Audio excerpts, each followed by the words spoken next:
Falso testemunho. O que ele é e qual é a sua punição de acordo com as Santas Escrituras? No vídeo de hoje eu busco responder essas perguntas. Bom, para a gente começar o nosso estudo, é muito importante que a gente vá para Êxodo, capítulo 23, onde a gente vai ter bastante informação acerca do falso testemunho. Indo aqui para o versículo 1. Não levantarás falso rumor. Não porás a tua mão com o ímpio para ser testemunha falsa.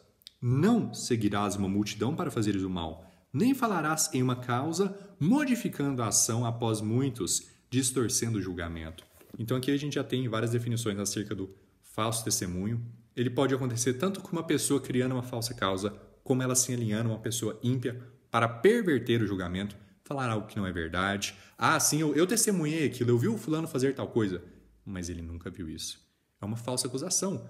E ela está muito associada com testemunhar, ou seja, a pessoa, ela supostamente presenciou, ela visualizou você fazendo tal coisa. Vamos supor que uma pessoa está lá andando numa praça, alguém o acusa de roubar. Você roubou o meu celular. Ué, o seu celular? Eu nunca fiz nada. Não, eu vi, você tomou meu celular. Não, você estava aqui perto, você pegou meu celular. Um exemplo de falso testemunho. Ok? Então, a gente pode continuar aqui a nossa leitura também no versículo 6. Não perverterás o direito de teu pobre na sua causa. Guarda-te de questões falsas, e o inocente e o justo não matarás, porque não justificarei o ímpio. E tu não aceitarás presente, porque o presente cega o sábio e perverte as palavras do justo. Então também tem aqui o suborno, o presente. Não, fala tal coisa assim, perverte o julgamento que eu te dou tanto quantia de dinheiro. Também está associado com falso testemunho. Ok, a gente viu o que é, mas acerca da sua punição, o que a Bíblia diz? Vamos para Deuteronômio. Então a gente estava em Êxodo, agora a gente vai para o 5º livro da Bíblia, Deuteronômio, indo para o capítulo 19. Deuteronômio, capítulo 19, onde a gente vai ver a consequência do falso testemunho. A consequência do falso testemunho ela é bem variada, depende do que a pessoa que está falsamente acusando buscava causar com essa falsa acusação. Afinal, a gente viu de diversas maneiras, em diversos momentos, que as consequências na Bíblia para alguns pecados são diferentes que as outras. Há uma punição diferente para a fornicação do que para o estupro. Há uma punição diferente para o adultério do que para roubar. Então, cada pecado tem a sua punição. Como a gente viu, vários são puníveis com pena de morte, mas nem todos. Então, o que acontece se uma pessoa acusa a outra de ter cometido um pecado punível com pena de morte? Deuteronômio, capítulo 19, indo para o versículo 16. Se uma falsa testemunha se levantar contra algum homem para testemunhar contra ele o que é errado, então os dois homens, entre quem houver a controvérsia, ficarão de pé perante o Senhor, diante dos sacerdotes e dos juízes que existirem naqueles dias, e os juízes indagarão diligentemente. Vejam aqui a importância da atuação dos juízes, de investigar, de buscar a verdade. Então aqui não é, a verdade vai ser revelada, mas não tem que fazer nada. Deus utiliza homens para carregar a sua vontade. E Deus quer que façamos justiça, Deus quer que façamos a verdade. E Ele quer que a gente haja corretamente. Então, Ele quer que os juízes façam o seu trabalho. Não é como se todo mundo fosse pegar e cruzar os braços e esperar que as coisas aconteçam. Claro, Deus pode fazer qualquer coisa, mas é da vontade dEle que nós façamos a nossa parte. E Ele tomará conta do que nós não podemos fazer. É aí que a gente vê a diferença entre provar a Deus e tentar a Deus. Quando a gente pega e deixa de fazer algo que Deus nos fala para fazer, e fala, não vou fazer minha parte, não. Deus vai julgar, Deus vai fazer o correto. Eu estou tentando a Deus. Não, eu vou me jogar aqui desse monte porque Deus falou que ia me proteger. Eu estou tentando a Deus. Mas agora, quando eu pego e faço a minha parte, eu faço meu trabalho e pego e falo, Jesus prometeu que eu teria o meu alimento, que eu teria a minha vestimenta se eu fizesse o que é reto. Eu estou fazendo o correto. Então, eu estou provando a Deus. Eu estou provando que Deus vai fazer a promessa dele. Então eu fiz a minha parte e estou esperando a prova da promessa de Deus. Diferentemente de eu não fazer a minha parte e falar, não, eu quero a prova da parte de Deus. Isso é tentar. eu fazer a minha parte e esperar por Deus, isso é provar a Deus. Tudo bem? Então, eu espero que tenha dado um entendimento aqui, porque algumas pessoas podem falar, não, mas então, por que Deus não pega e sempre fala a verdade de quem que realmente foi e fez a parte errada? Ele quer que os juízes façam a sua parte. E quando não tiver provas, assim, tiver uma situação que humanamente a gente não pode solucionar, Deus vai providenciar essas provas sobre quem está falando a verdade e a mentira. E eis que, se a testemunha for uma falsa testemunha e testemunhar falsamente contra seu irmão, então fareis a ele o que ele pensou fazer a seu irmão. Assim tu tirarás o mal do teu meio.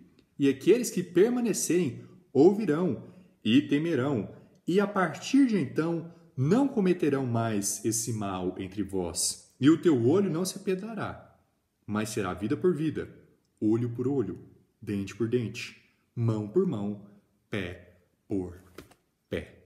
Olho por olho, dente por dente são princípios bíblicos.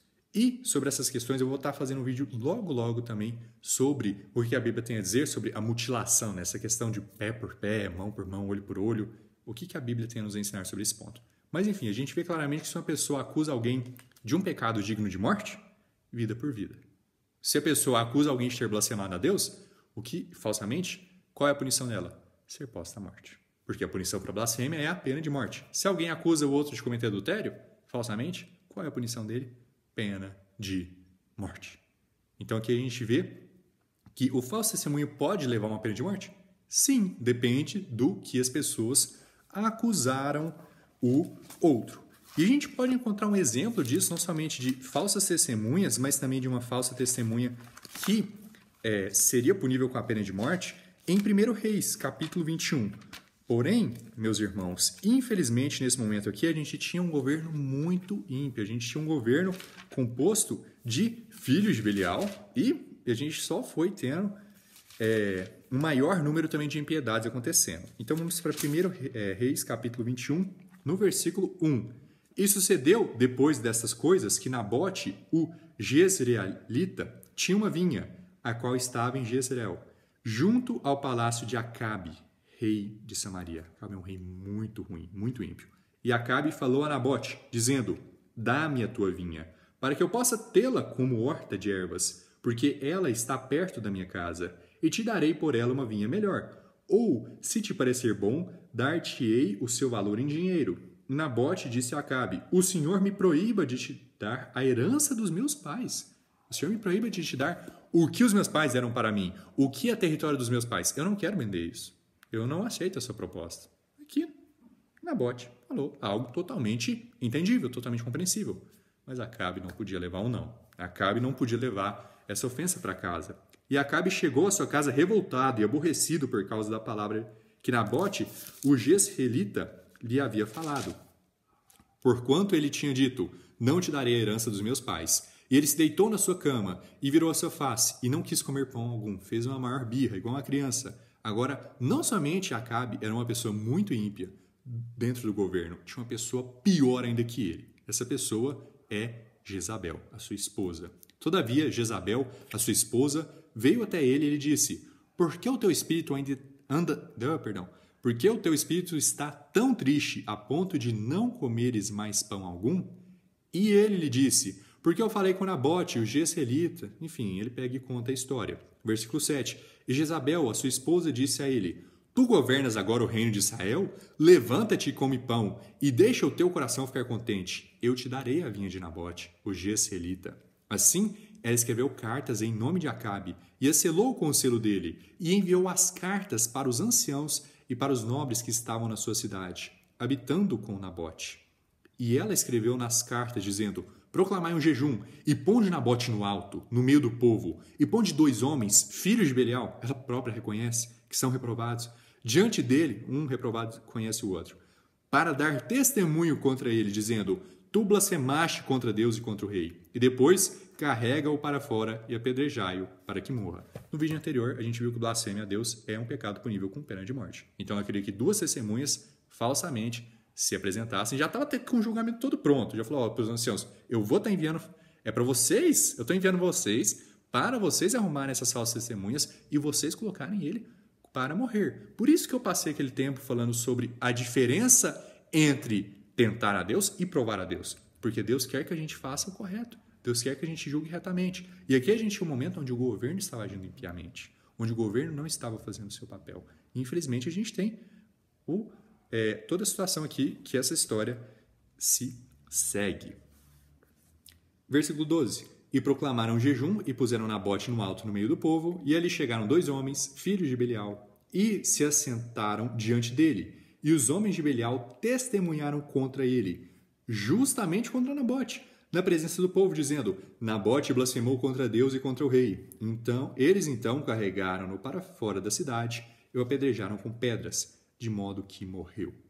Então, eles apresentaram essas 2 falsas testemunhas e eles mentiram. Já estava totalmente corrupto o sistema de julgamento, colocaram ele para a morte.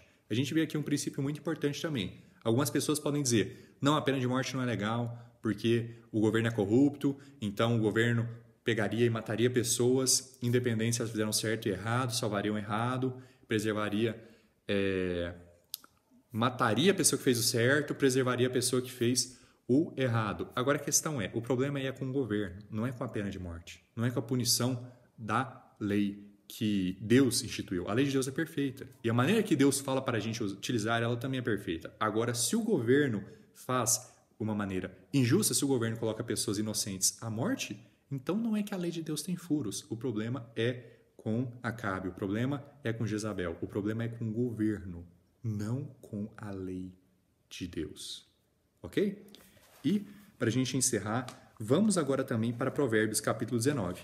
Porque por mais que a gente viva numa sociedade em que o governo é muito corrupto, em que muitas injustiças aconteçam e muitas falsas testemunhas estão presentes, a gente ainda pode ter uma confiança, a gente ainda pode ter uma esperança.